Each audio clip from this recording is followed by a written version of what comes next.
Hey everybody, it's Josh Rutledge, your co-host for FearScape Paranormal Podcast.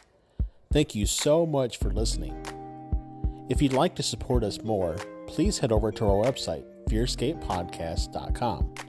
There you can click on store and browse some really awesome t-shirts and maybe pick a couple up, or even go to our Patreon page and see how you can support us monthly. We love bringing you awesome content just as much as you like listening to it. Enjoy the show. The following program is presented for entertainment purposes. WCHQ does not necessarily endorse the ideas presented.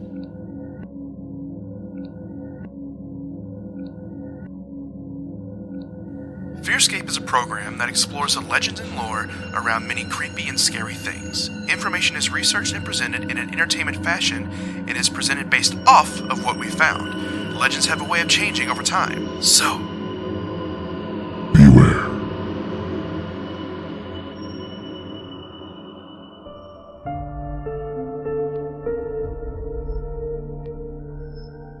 FearScape. Welcome back, ladies and gentlemen, to FearScape FM here on WCHQ. 100.9 FM. All local all the time. All spooky all the time. Download the app. Yeah. All right. So we are here. We are back for all the spooky craziness. I am your host, Stefan Gerhardt, alongside, as always, my favorite co-host in the world, Mr. Brad McQuarrie, who is consuming some bubbly, sparkly lime water, which is delicious. Ooh. No calories, no sweetness, all smiles. We call that Sprite with no flavor. I call it it's helping me in my life. Anyways, I'm super pumped today, dude. We've been talking about what we're going to be talking about today, like in private for quite some time. I have been very interested in the Kentucky Goblins, or the also known as the Kelly Hopkinsville encounter. This is story. Story. It is a story. This is crazy. It inspired this is so story much. Crazy. This is a very old alien encounter here in the state. One of the first, and that was recorded and things like that. So I'm really interested in this, and so we're just going to get cracking. I don't have any creepy catch-up. It was another slow week. Yeah, and that's the thing, too. If anybody's like, oh, man, they never have creepy catch-up. That's the thing about paranormal. It's inconsistent. Yeah. Like, we're here in the studio right now, and Steph and I just went to the bathroom before we started recording. Thanks for telling everybody I went to the bathroom. Well, they don't know what you were doing in there. But I walk into the hallway thinking that the bathroom door would be wide open and the light off because he had just come out of there because, you know, as an adult, you know to turn the light off when you leave a bathroom.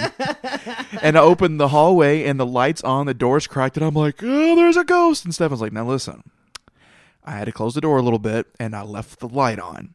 So I was like, okay, pudding. Yeah, well, the reason was there's like 3 switches in there, and I wanted to leave the fan on because you can figure out what I was doing in there. Yeah, and so he was making I candles. didn't know which one was the fan, and I was super tired and lazy and didn't want to figure it out, so I just left them all on. Sorry, Kathy, the station manager. I promised to turn it off and save electricity. Anywho, so yeah, no creepy catch-up. However, we do have some spooky news. So there's always spooky news. Yeah, there's always spooky news. Can I do the theme song? Yeah. All right. Spooky news. Pudding. All right, on Spooky News this week, I've got another one from Disclosed TV. It is the most awesome place to get paranormal news. It's fantastic. And this one is super great. The headline reads, locals believe that the Huska Castle in the Czech Republic has a portal to hell. Yes. Heavy metal. Maybe, this is not from the news article, but what if it connects to the Bobby Mackey's one? I have actually heard that before. They go from one portal to another? That all the haunted portals you talk about, because there's a portal in Bobby Mackey's, and then there's a portal at a place in Nevada. I can't remember the name. It's been a long time since I've read about it. Nevada portal? Stop. But there's these 2 portals, and they did an investigation once where one team was at this portal, the other team was at this portal, and they were able to catch the same EVPs between the 2 locations via that portal. Well, you know where there's another portal is in Super Mario Brothers. If you go to the second world, second stage, and then hop over the thing, you can go to level 4. I've never rolled my eyes so hard. Which is super awesome. But yeah, anyways, this is this story. So what it says is that in the second half of the 13th century, a mysterious Gothic castle was built. It was not near water, which strategically important and seemed to have no one to live in it. Why was this arbitrary fortress built? According to local legend, demons were to be captured there. Demon. Allegedly, a gate to hell opened on the rugged Czech mountain. Hey guys, come on in. And that they believed that the castle was built around the portal and a chapel was thrown directly onto the hole to prevent evil monsters from escaping from the underworld and sliding into the human realm. Hey guys, just trying to get out. Hey, we just want to take over your soul. According to folklore, the alleged gateway to hell was so deep that no one could see the reason, and those who tried to enter the dark opening encountered demonic human-animal hybrids. Don't like that. Maybe it was the hillbilly beast. Maybe it was the Pugman. I'm still stuck on Pugman. Pugman! I would be Pugman. So, this is where it should be. The gate to hell below Huska Castle, an hour's drive from Prague. At least that's where the legends that surround the estate say. Wait, this isn't in the United States? No, sir. This is in Prague. The whole time I'm like, I haven't heard these places, and this is why. Yep. What, Europe? I said Czech Republic. Ah, you did. I thought you were like saying check, please. No. Even the operators write on their website that the entrance to the underworld is below the old wall. But where does this belief come from? The castle was built in the 13th century in the early Gothic style by the Bohemian king Przemysl Otakar II. The unusual thing is that it is not suited in a strategically important position like we said, but in a remote area surrounded by dense forests, swamps, and mountains. In addition, the property has no access to any water source and apparently has never been inhabited. I wonder if anybody that resides there has had to fight off gray aliens with samurai swords. Yeah, no one's that cool, man. Oh, darn. But yeah, you can go look up the Huska Castle, Portal to Hell. There's a ghost hunting team that actually did an investigation. There's a video on the Tube of You. So I highly check that out. Yeah, Portal to Hells, man. There's quite a bit of those. Wow, that's fun. I actually have some spooky news here for us as Shut well. up! It's a quick one. We've been having stuff about not aliens, but we had what you did, the Portal to Hell just Portal now. to Hell, Squatch. We had some Squatch last week. I thought I'd bring a little UFO into it. Yeah. So this is from MUFON.com. Yay, my other favorite place. A great location if you're into UFOs and stuff. They have a map that shows you like where the recent sightings have been. I'm a map. Careful, we might get hit with like a copyright claim. Oh yeah. So this one was actually the day we're recording this is March 24th. So this took place on March 30th. So just 4 days ago. Or March 20th. I was just about to 4 say, days ago. Into the future. So it is a low-flying triangle reported over the Philippines. A Philippines witness at Dasmariñas reported watching a low-flying triangle-shaped object, according to testimony in case 90499 from the Mutual UFO Network, MUFON, Witness Reporting Database. The witness was walking along a highway at 5:25 a.m. on March 2nd, 2018. I noticed something in the sky, the witness stated. There were a couple of dim lights on the flying thing in a V shape. At first, I thought it was just an airplane, but airplanes do not have that kind of shape. I also thought it was just birds in formation, but it was still dark for birds to fly. It flew right above me. It was so huge, so it seemed like it was flying low. It moved quickly with no sound at all, and when it went past the trees, it's gone. I was out of words. I jogged, so I checked the sky, but it wasn't there anymore. I was really in shock, and I felt weird. I told my boyfriend about it. CAG International for MUFON field investigator Eric Smith closed this case as an unknown aerial vehicle. Wow. Puddin'. We've been seeing a lot more, especially the triangle-shaped ones. Yeah, of the triangle-shaped ones, especially the V-shaped triangle ones. Which that was my experience when I was like 7. Well, even the one you said you saw over LG&E was that was V-shaped. V-shaped too. Very, very interesting. It's all about the V shapes, baby. But yeah, very good. Thank you. Thank you, MUFON. Thank you, Philippines. Thank you, MUFON. Thank you, Disclosed.tv. And thank you for me for breaking the fourth wall and discovering that we pre-record these. Yeah. Thank you. We will be doing stories from 5 days and now. Anywho, that was Spooky News.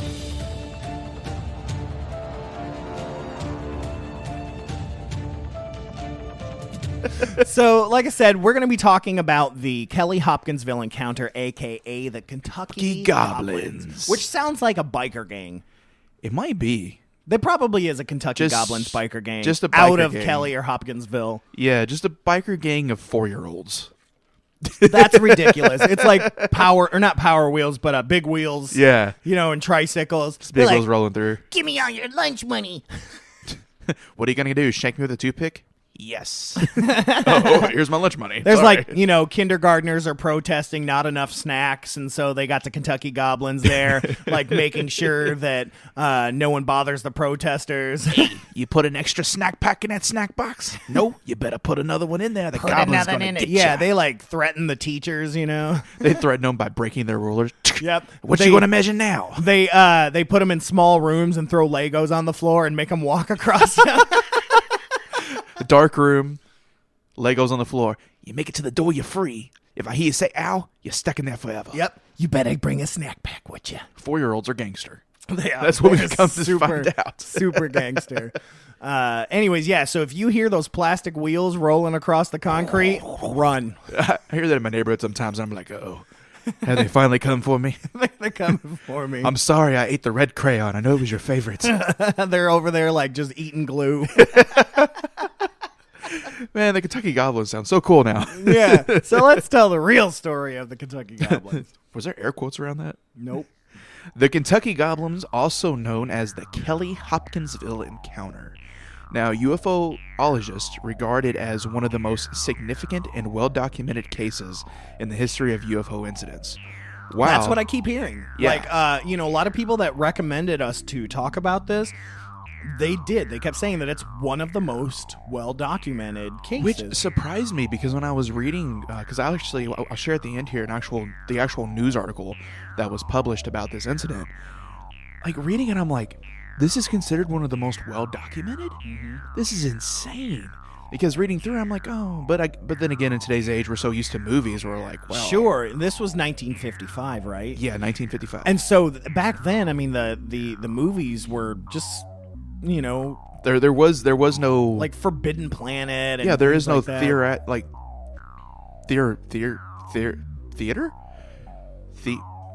I want to say theatrical. I want to There say you go. theoretical for some rereason.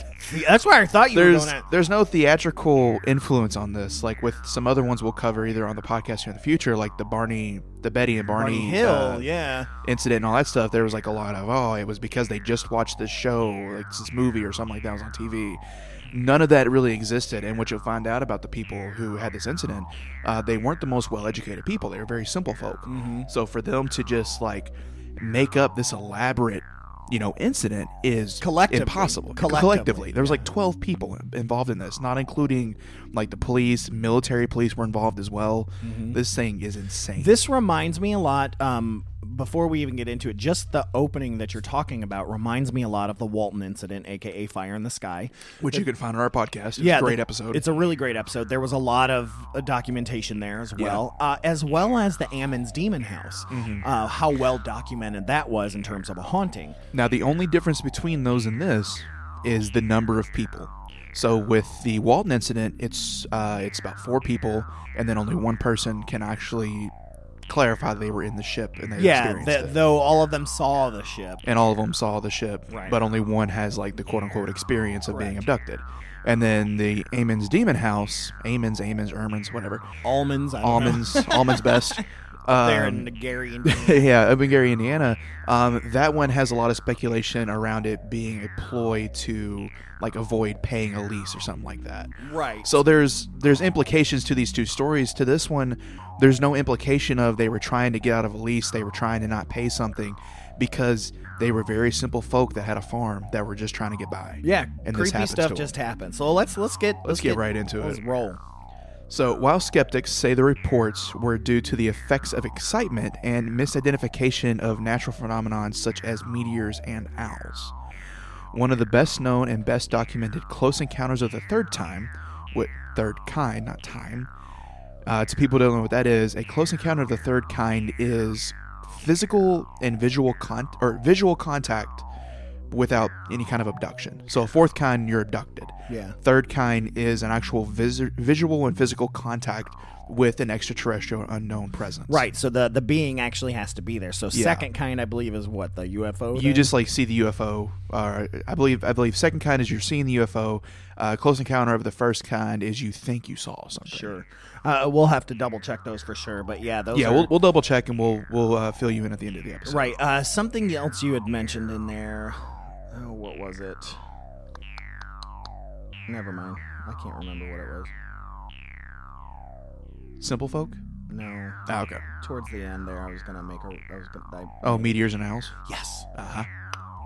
So you mentioned meteors and owls. Yeah.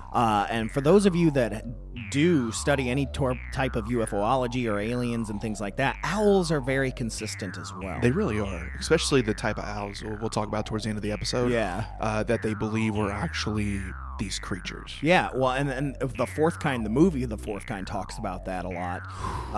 Have you seen the fourth kind? Oh yeah, I love that. I saw it in the theater. That movie gave me nightmares. Yeah, same. It chilled me to the bone. So if anybody's out there and you want to have nightmares, watch it about 9 p.m. tonight.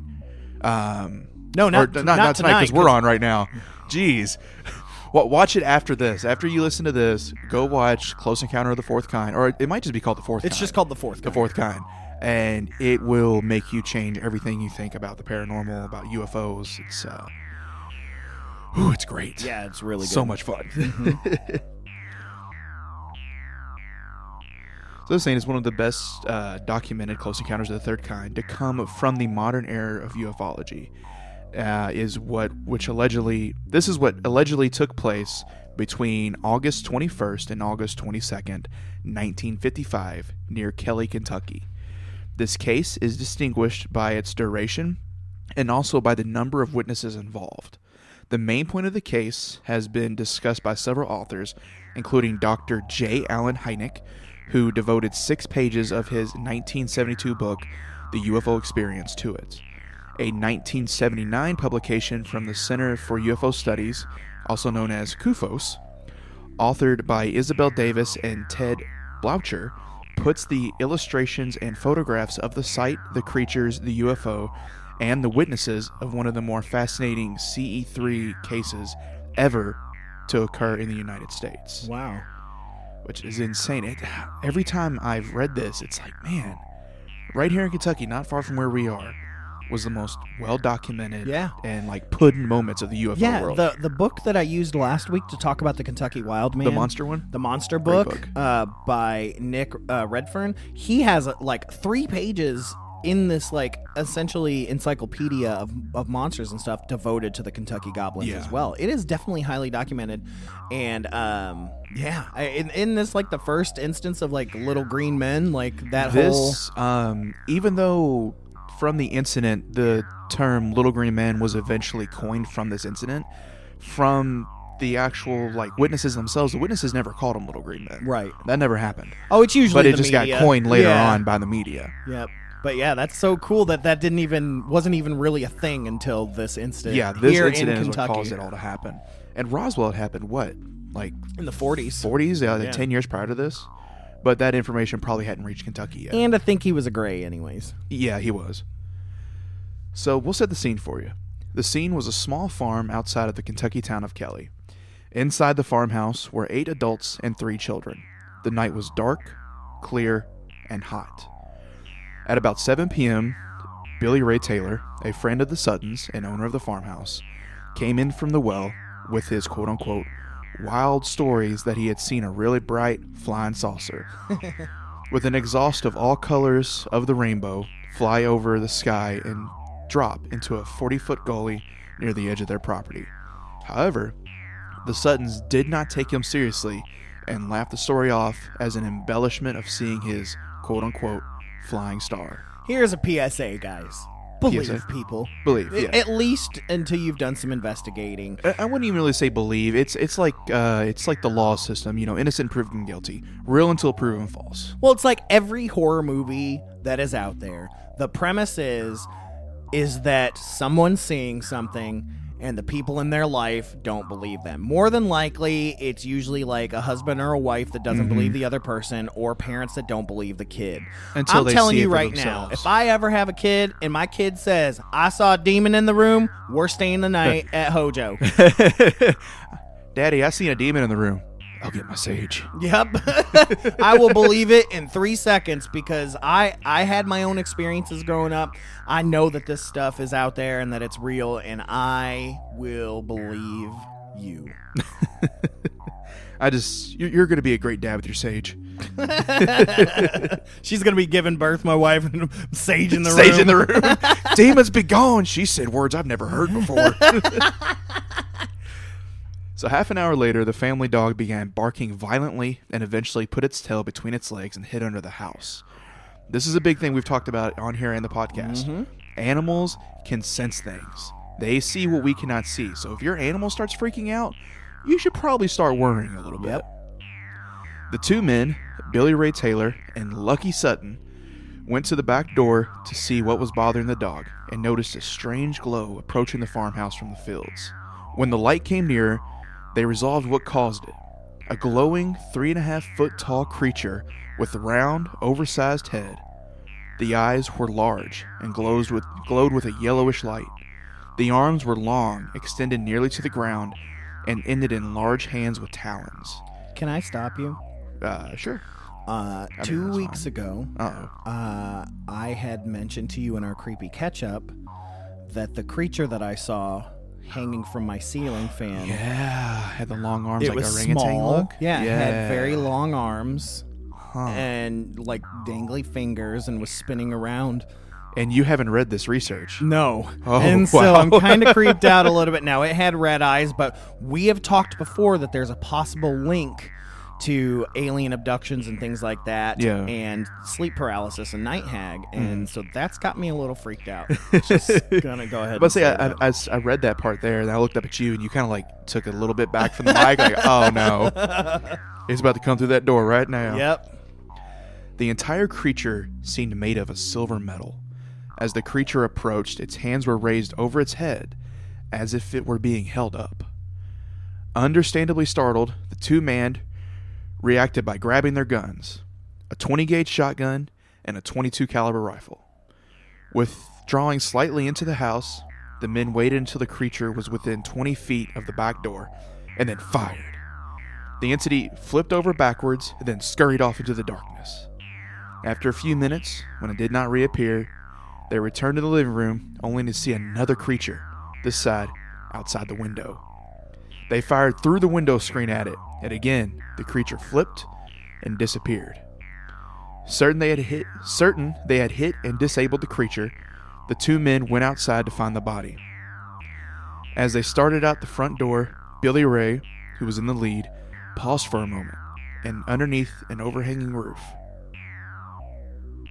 Just as he was about to step into the yard, those in the hallway behind him saw one of the creatures on the roof reach down a taloned hand and touch his hair from above.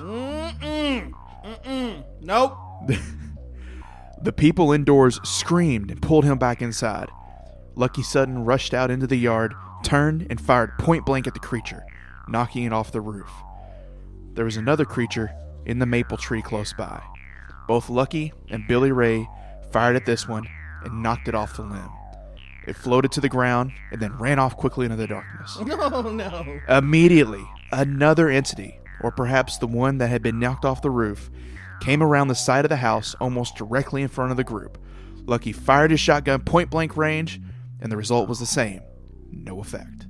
A sound was heard as the bullet struck, as if a metal bucket had been hit. But the creature scurried off unhurt. So you said it made a ping noise? Yeah, like ping! So you think that it was wearing armor or like a suit, or just its skin was that thick? So about that. So remember a couple episodes ago when we were covering Marion County, I believe it was, and Monroe County. And you had the spooky news story about the rancher out in Arizona, yeah, who had been fighting the Greys. Stardust Ranch or whatever Stardust it was. Ranch. Yeah, he had the samurai sword guy. Remember how he said in order to kill him, he had to like cut the stem, but the stem was impossible to find? Oh yeah. Well, and he talked wonder- about you also had to cut the antennae off. Yeah, you had and to cut that the antennae off. It was so difficult to cut through them. Yeah, so I'm thinking these creatures, whatever they are, their bodies must be made of some kind of alloy. So when these bullets hit them and stuff like that, they're just bouncing off. But I bet if you hit them in the right place, like these aliens that this rancher fought, then they would die.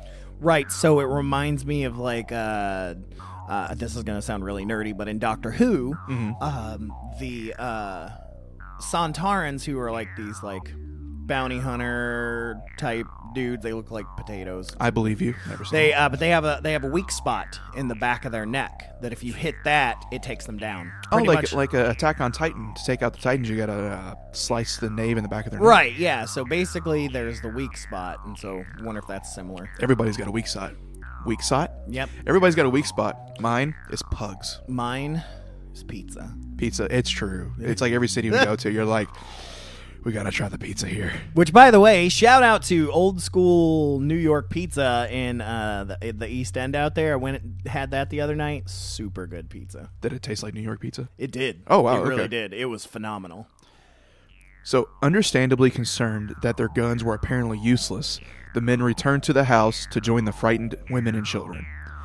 Now, that right there tells you something, because back at this time in the 1950s, you know, the men, I protect this household, I protect this land, you know, this is our homestead. The fact they were scared and hiding with the women and children shows you they did not like what was happening. Yeah, we don't like this. The creatures generally moved in a particular fashion. The legs appeared to be inflexible, and when they ran, movement was accomplished almost totally by hip motions, kind of like the robots that we had when we were kids. Oh, yeah. Usually totally erect, when they ran off, they bent over and moved with their long arms almost touching the ground. Wow, that's cool. So that's very much like an orangutan as well. You keep thinking about your shadow? Yeah. The entity's ability to float was particularly evident when one was knocked off the kitchen roof and floated a distance of about 40 feet to a fence, when it was knocked off again by a shot. While they did not appear to have an aura of luminescence, their skin glowed in the dark, with the glow becoming brighter where they were shot or shot at. Interesting. Yeah, that makes me think they're absorbing the energy. Yeah, I was literally about to say the exact same thing. So maybe it's not that they have this alloy that's just strong. What if they have a reactive alloy? It says here that not only did it become brighter when they were shot, but also when they shouted at them. Interesting. Wow. So it's like to be stealthy, it's almost as if they can't use any energy. Yeah. Right? So like maybe their talons are the only weapons. Right. And wow. This story just got super creepy. It got super cool to me. Yeah.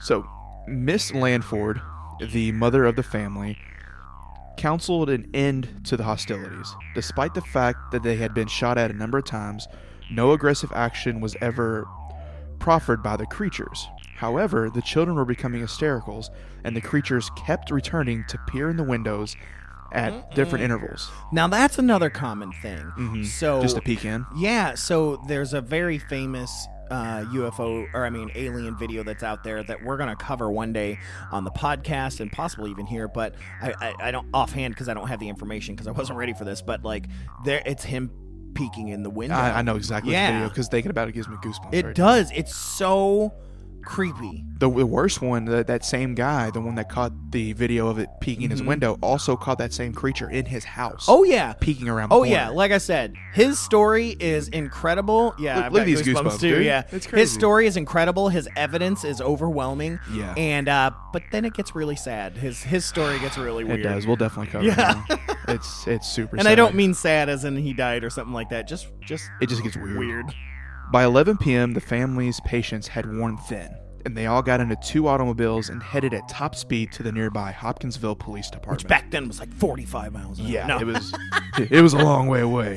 Well, top speed on the cars was probably like 40. That's what I was saying. After a half-hour's travel time, the police arrived back at the farmhouse with the still frightened family. The Hopkinsville police, the state police, and a staff photographer arrived to investigate the situation. A thorough search was made of the house, the yard, and the outbuildings. Nothing was found, and the tension ran high when someone accidentally stepped on a cat's tail and it yowled. And this is a quote that says, "You never saw so many pistols unholstered so fast in your life." The searchers checked out the wooded area, but found nothing. One unusual item was found, was a luminous patch where one of the creatures had been knocked off and fallen to the ground. So it was left over? Mm-hmm. Interesting. So we've got the energy dispersion, but it's also solidified in a way. Yeah, like apparently it fell off of them. So not as much like a gas, but maybe more so like a liquid. Maybe. However, when nothing really extraordinary appeared, the searchers began to leave, and by 2:15 a.m., the Sutton family was alone again. The family had been reassured enough to go to bed and shut off a few lights. Miss Langford was lying in bed watching the window when she noticed a weird glow. So these people were just told, go to bed. Go to bed. Like, yeah, we see this like luminescent thing over here because raves weren't big, so it's not like glow sticks were readily available. Yeah, you had to be specially selected for the LSD raids back then. Right. So it's like cops are like, that's just normal around these parts. Go back to bed, y'all. Go back to bed, because let's be honest, they probably saw some stuff. Oh yeah, they probably did. The glow was one of the creatures staring inward with its hands on the window screen. Oh! Calling quietly to the rest of the family, she remained perfectly calm. Lucky Sutton, however, grabbed his gun and again shot at the creature through the screen. Oh no! No effect, the creatures continued to make their appearances throughout the rest of the night, never doing anything overly hostile and only seeming to show curiosity. The last creature was seen at half an hour before sunrise, about 5:15 a.m. The next morning, investigators came back to search the farmlands during the daytime. Once again, nothing was found, even though some even climbed to the roof of the house to look for footprints. The press got hold of the story.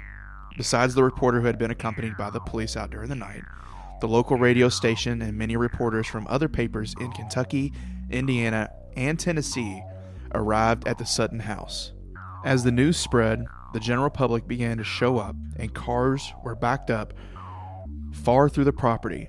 In and out of the house annoyed the family with requests for pictures and in general created a carnival atmosphere, the upshot of which was generally ridicule to the family for having seen the quote-unquote little green men from space. Lordy bagordy, man, isn't that Americans? It Like- really is.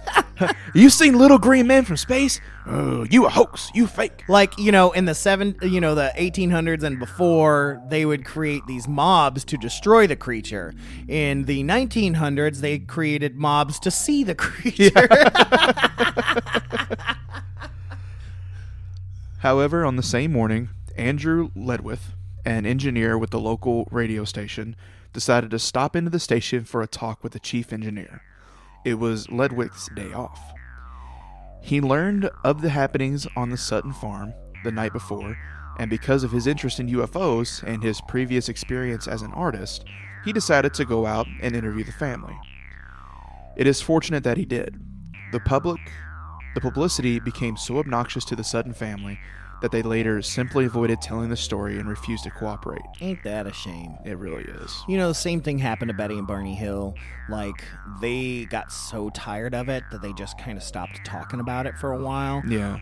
And then after poor Barney died... Dude, Barney got the short end of the straw. Yeah, for real. Like, and was just from stress and everything. Then Betty got really back into it, you know. But yeah, it was after Barney passed away. She like I feel like almost in honor of his name was like, I'm gonna get to the bottom of this.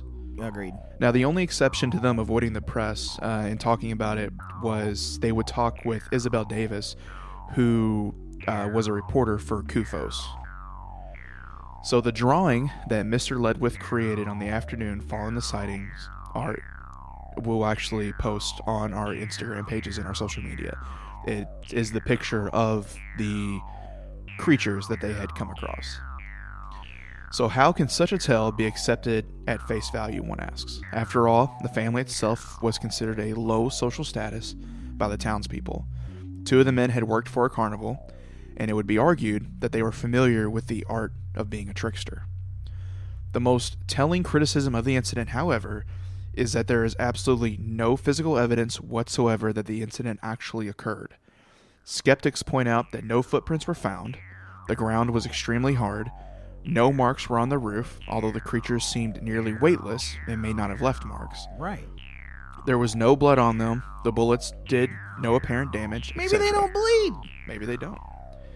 One could thus conclude that the family faked the entire incident. However, investigators who interviewed the Suttons afterwards painted a picture of them that is quite different from the sort of people who could fabricate an elaborate hoax.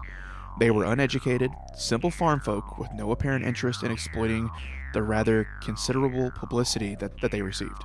Man, leave these people alone. Yeah. Like, I mean, you got a whole family that's saying they don't want the publicity.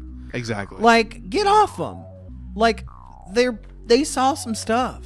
And that's what's so sad about this, is they didn't ask to be invaded by these quote-unquote little green men or these creatures.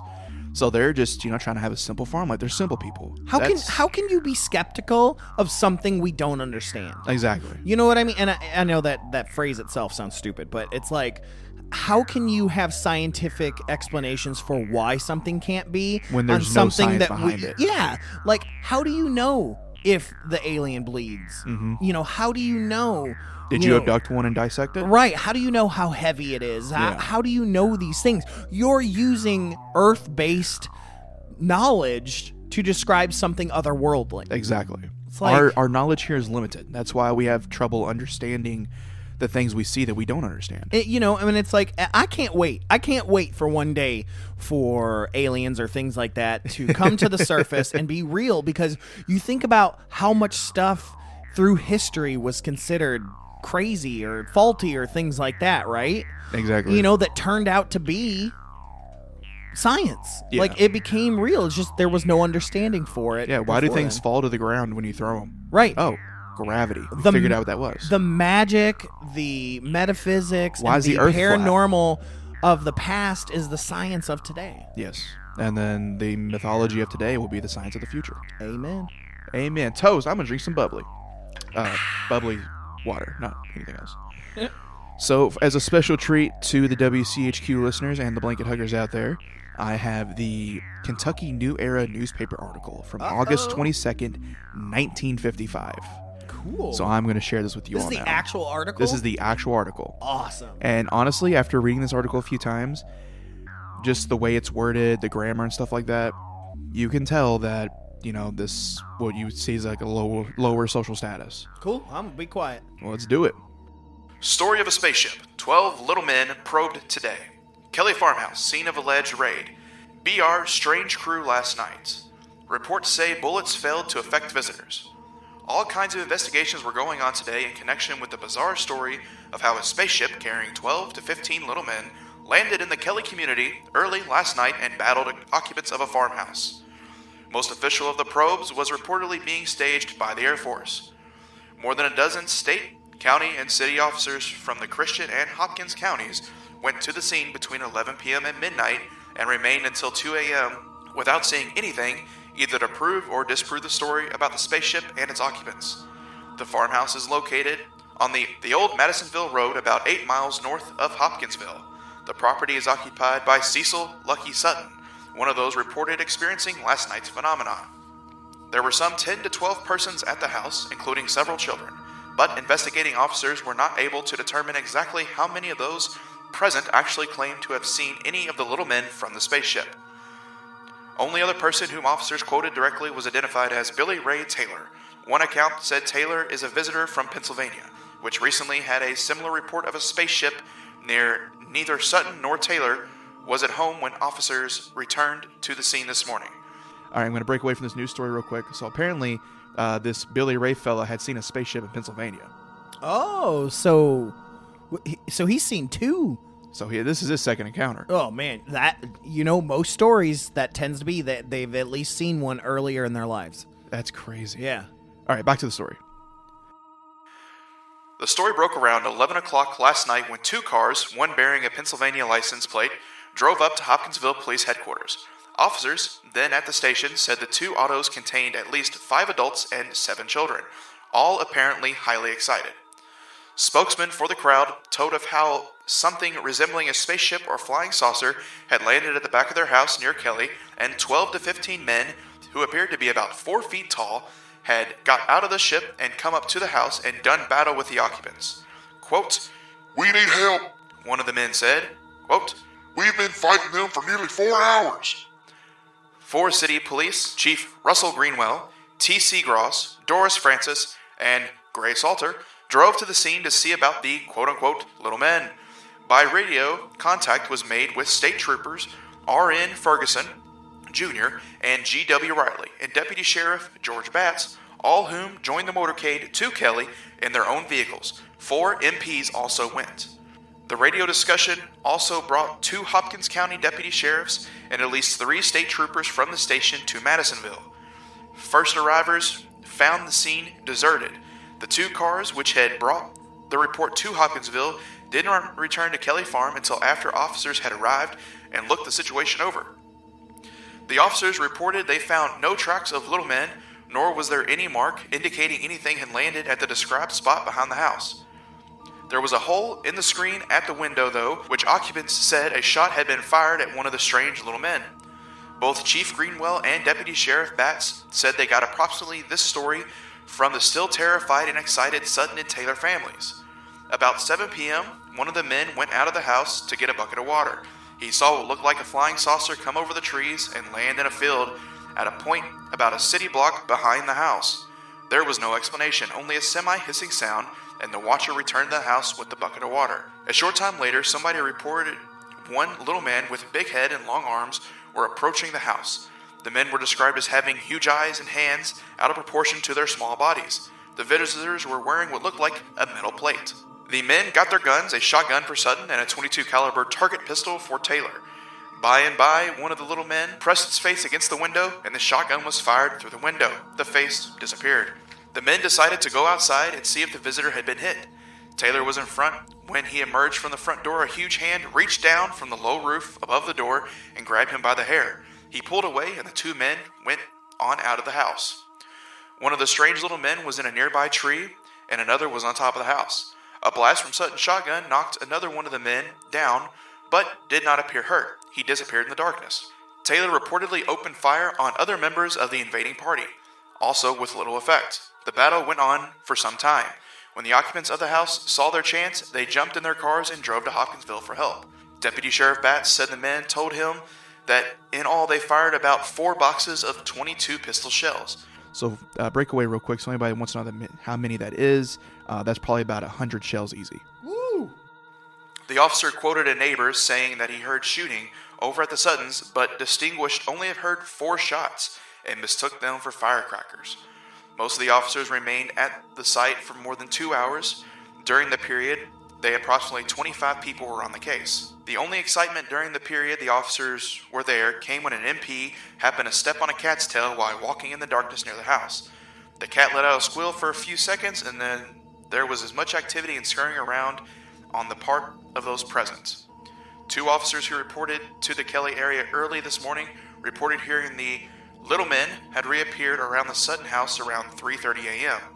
Other investigators who went to Kelly later during the morning said they were told Sutton and Taylor had gone to Evansville today. Officers who visited the scene during last night's excitement were reluctant to express any opinion today in regard to the reported invasion of Kelly. All officials appeared to agree that there was no drinking involved. Only outspoken comment came from Frank Dundas, a city police desk sergeant who was not on duty last night and has not visited the scene so far. He said, quote, "I think the whole story is entirely possible." End quote. Sergeant Dudas was one of the 2 city police who reported seeing 3 flying saucers early one morning last summer. He said, "I know I saw them. If I saw them, the Kelly story certainly could be true." End of story. so even the police have seen flying saucers in that area before. Yeah, that's what I was just thinking. Like 3? 3 flying saucers in one morning. Y'all haunted. Get out. So yeah, interesting. So it's interesting how the news article kind of fabricated some things. Yeah. Because we saw the evidence and everything they talked about, like the metal plate. I mean, come on, like how he had to use terms he understood, Yeah. But I find it very, very interesting that this cop, like we're talking about, so we got a cop that's seen things, they're seeing stuff. Here's my question, though. I don't know if this is answered. It's constantly referred to as the Kelly Hopkinsville case. Yeah. Where's Hopkinsville in this? That's the town they drove to. Okay, that makes sense. So that's get the police bigger, officer. because that's the bigger town. Okay. Yeah. I was I'm sure the town of Kelly did not have a police presence. right, because it's this a time. very, very small Very town. small. Okay, that makes a little more Which sense. is where most of these things seem to happen, are in very small towns. Well, yeah, I mean, you can probably get shot down in a big town. Yeah, it's true. But yeah, man, like I really liked that news story. It was really interesting just to hear, like I said, how it was perceived and how it was viewed through the eyes of someone who's just listening to stories. Because this wasn't the guy that went along with them, with the cops, right? So this is just a third party. Yeah, this is a person who has not been to the site, but had personally had an incident themselves. Like he basically got an assignment. Oh, you're talking about the person that wrote the article? Yeah. Yeah, this is just the reporter that was, put on that story. So it wasn't even the reporter that went along with the cops. Like, so he's This is the guy that wrote the story. So he's third party. So of course, he's trying to, you would think reading it that he's trying to make it grander than it was, but really it was pretty side by side the facts that were presented. The only really thing that stood out to me was, the metal plate thing that just seemed inconsistent with the story. Yeah, I think that, like you said, they're just trying to use things they understand. So, okay, it bounced off of and made a ting sound. Okay, so like metal. Yeah, must have a metal plate on. Yeah, must have had like a bulletproof vest or something. Yeah, old school something. than ones back then. The ones with like tin cans. Yeah. Ping.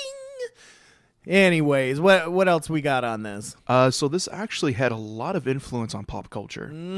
So according to the book Comedy Horror Films, A Chronicled History, 1914 to 2008 by Bruce G. Hellenbeck, the 1986 movie Critters is loosely based on the Kelly Hopkinsville case. I didn't know that. That's so cool. The Critters movies are some of my favorite movies. Yeah. And here's why this is extra interesting is that either just premiered or is about to premiere on Shudder is a new Critters TV show. Oh. Yeah, it's called Critters, the New Binge, I think. Or The New something Binge. Like that. And I love the Critters movies. It's such a great...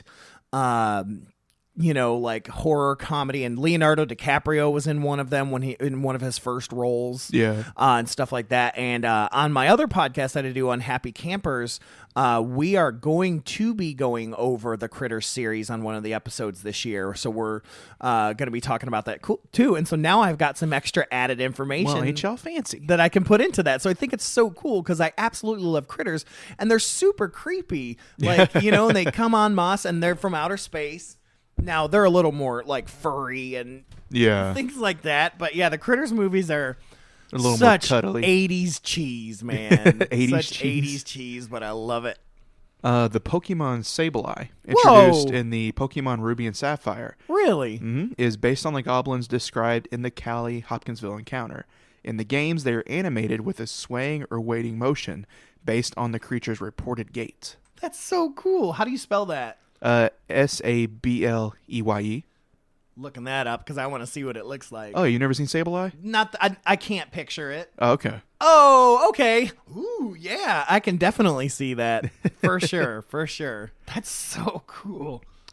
In the Pathfinder role-playing game, the Hopkins, a type of gremlin from the Beastery 5 book, They call it the Hopkins. the Hopkins, is based upon the goblins described in the encounter. And this one's pretty cool. The Kelly Hopkinsville encounter was the basis for Anonymous Theater's musical. It came from Kentucky and Chicago. Oh. And we've been to Anonymous Theater, haven't we? Yeah. Okay, I thought so. Mm-hmm. And then also, this one's really cool. The Kelly community now celebrates the anniversary of the event on the third weekend of every August with an event called the Kelly Little Green Men Day. Oh, man. When is that? Do we know? Yeah, the third weekend of every August. So that's usually like the week before our improv festival. Yeah, so the week before our festival normally. We should totally go. It's like a 2-hour drive. It's not far. Yeah, it's not far at all. It would be super fun, and it's not far from Evansville, so we can get our buddies from Evansville to come down too. Oh, I wonder how far this is from Paducah, because I still keep in contact with a lot of people from Paducah. Probably not too far, I would say. Watch it be really far, 70 hours. Now, of course, with any encounter of the paranormal, there's always going to be some skepticism, of course. Of course. So if this was not aliens or goblins, what could it possibly be? And the most forward theory of this is it was nothing more than great horned owls. So the Committee for Skeptical Inquiry member and skeptic Joe Nickel notes that the family could have misidentified eagle owls or great horned owls, which are nocturnal, fly silently, and have yellow eyes, and aggressively defend their nests. According to Nickel, meteor sightings also occurred at that time, and that could explain Billy Ray's claim that he saw a bright light streak across the sky and disappear beyond a tree line some distance from the house. According to author Brian Dunning, there are simply too many similarities between the creatures reported by the families and an aggressive pair of the local great horned owls, which do stand about 2/3 of a meter tall. Interesting. Mm-hmm. So if not aliens, it's owls. It's alien. Owls. Owls. Oh, man.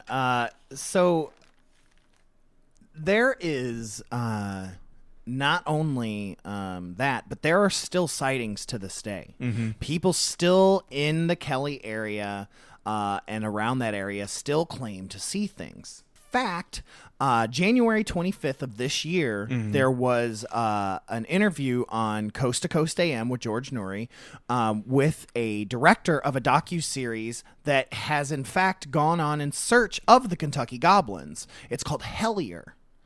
And so basically what the article here says is that a riveting new docuseries explores the possibility that goblins may be lurking in Kentucky and takes viewers on a remarkable journey into the realm of high strangeness. This is a free-to-watch docuseries, so you can watch this for free. It's called Hellier, and they say that it grew out of the work of paranormal researchers Greg and Dana Newkirk, who were contacted back in 2012 by an individual claiming to be tormented by diminutive beings that emerged at night outside of his home and terrorized his family. God, the second they use the word tormented, I'm like, oh, great. Yeah. Initially skeptical of the man's tale, the duo's interest was piqued considerably when he sent them a series of photographs showing 3 toed prints reportedly created by the creatures.